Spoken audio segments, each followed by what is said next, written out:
The CEO of a $965 billion AI company just admitted that he was wrong about something huge.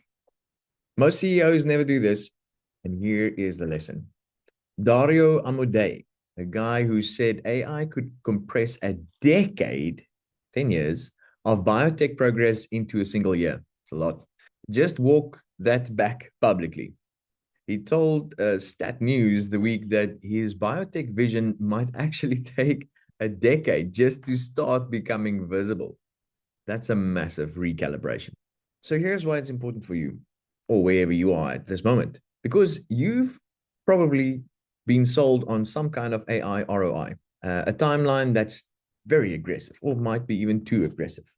And vendors are pitching transformation in months. The reality, even by the most optimistic CEO's own admission, it's sometimes years. So it doesn't mean you shouldn't invest. It means invest for durability, not just for a fast flip.